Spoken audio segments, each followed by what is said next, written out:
જય શ્રી કૃષ્ણ. હવે આપણે રિબિનમાંથી બનતા થોડા નાના નાના પવિત્રા જોઈએ. એમાં સૌથી પહેલાં આપણે સાંકળીનું પવિત્રું જોઈએ. સાંકળીના પવિત્રા માટે આપણે 3 રંગની રિબિન લેવાની છે.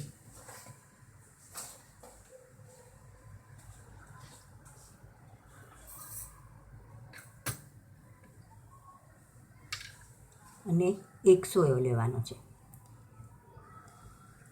આ સોયો લઈને આપણે જેવી રીતે રિબિન નાખીએ છીએ એવી રીતે 3 રંગની રિબિનને એક એક પછી એક નાખવાની.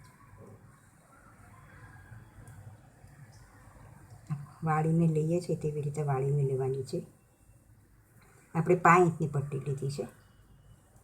એવી રીતે અડધો ઇંચની પટ્ટીને પણ તમને મોટું કરવું હોય તો અડધો ઇંચની પટ્ટીનું પણ લઈ શકાય.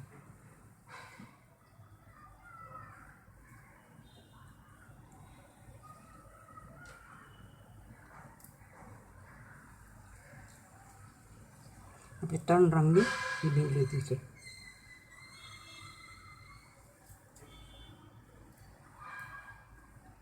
હવે આવી રીતે 3 રિબિન ફોડ્યા પછી એક એક આપણે અંદર નાખતા જવાનું છે.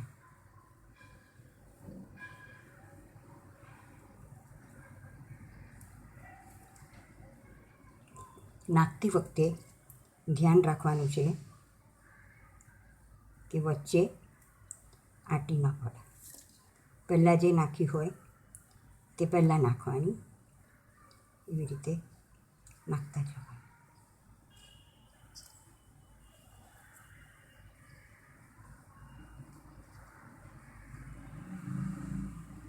વચ્ચે આંટી ન પડે એનું ધ્યાન રાખવું જરૂરી છે.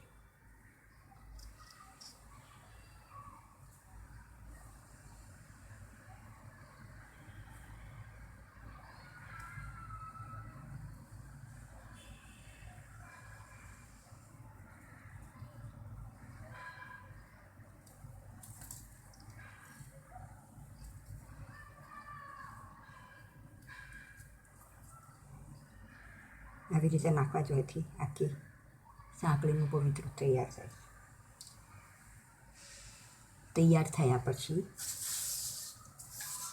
એ આવું દેખાશે. આવું આપણે એક રંગની 3 રિબિન પણ લઈ શકીએ છીએ. તો આવું થશે.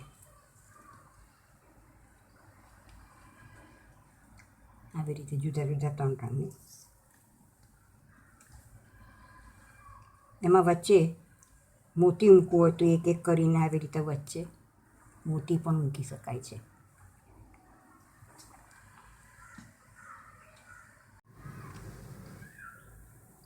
હવે આપણે પાન અથવા સમોસાની પવિત્ર જોઈએ.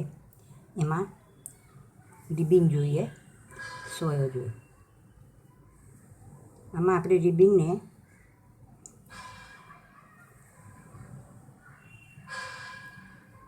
આવી રીતે વાળીને એને આવી રીતે આંટો આપીને પાનનો શેપ આપીને અંદર પરોવતા જવાનું છે. આવું પાન આકારનો પોઈન્ટ આવી જાય. આમ કરીને આંટો આપીને આપણે પરોવતા જવાનું છે.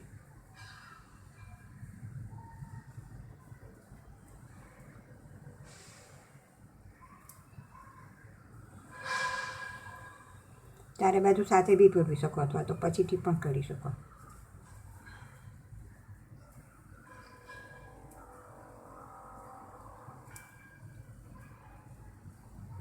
આવી રીતે પૂરવવાનું છે.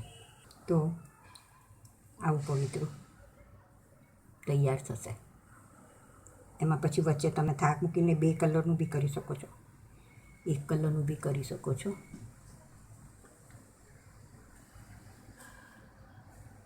બીજી પણ એક રીત છે. એમાં તમારે નીચેથી આમ સોય લઈને વાળીને એકવાર જમણી બાજુથી એકવાર ડાબી બાજુથી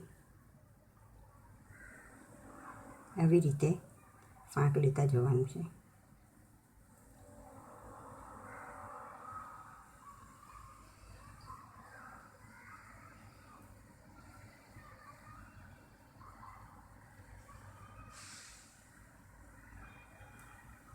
આવી રીતે પાંખ લેવાથી પણ આવી રીતના પાન આકારનો શેપ આવી જાય છે. તૈયાર. મોટી રિબીન લીધી હોય તો આવી રીતનું પવિત્ર તૈયાર થાય છે.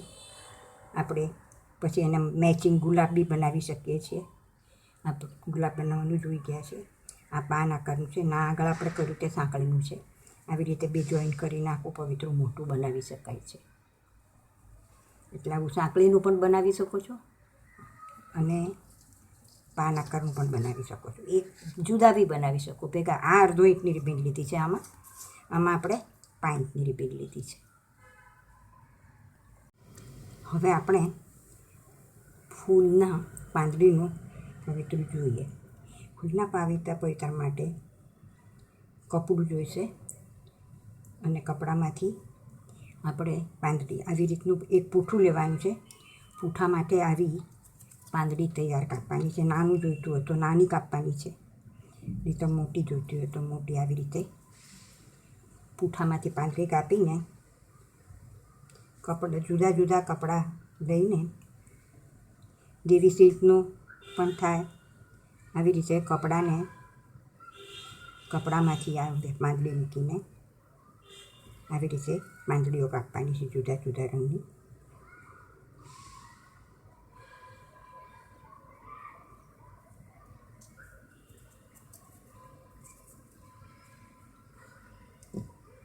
આવી રીતે પાંદડીઓ મૂકીને આવું પૂઠું આવું નાનું કાપીને મૂકવાની છે. ને પછી એને સોયો લઈને આ પાંદડીઓને આવી રીતે સાઈડમાં થોડી વાળવાની બંને, અને પછી એને આવી કરીને પાનનો શેપ આપવાનો છે. અને પાનનો શેપ આપીને આવી રીતે વચ્ચેથી પૂરોતા જવાનું છે. એક આમ આવી રીતે બે બાજુથી વાળીને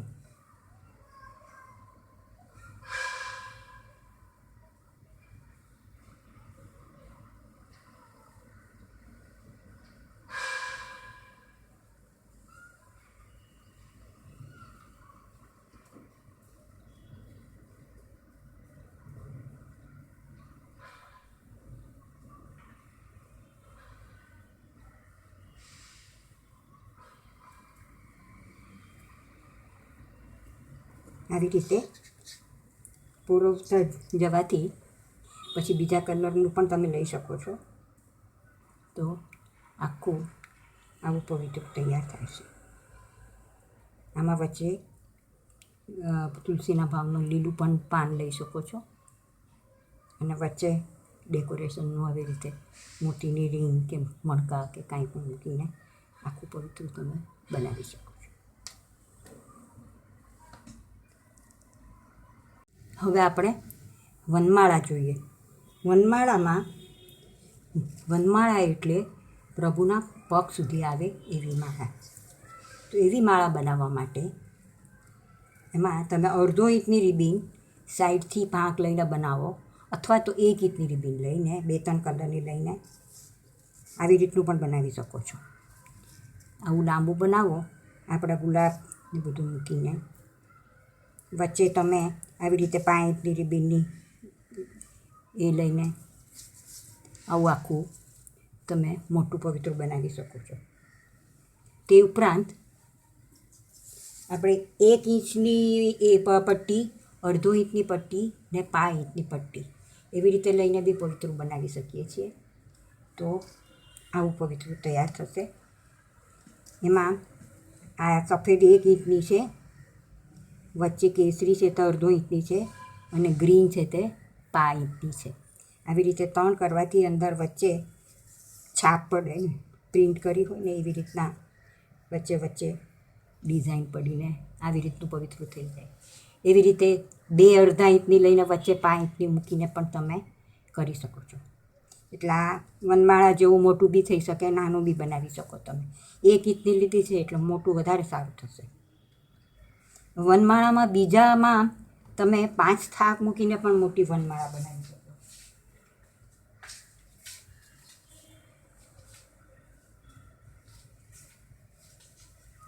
એમાં તમારે આવી રીતનો થાક કરવાનો ને વચ્ચે પછી આખું એક રંગનું બનાવવાનું.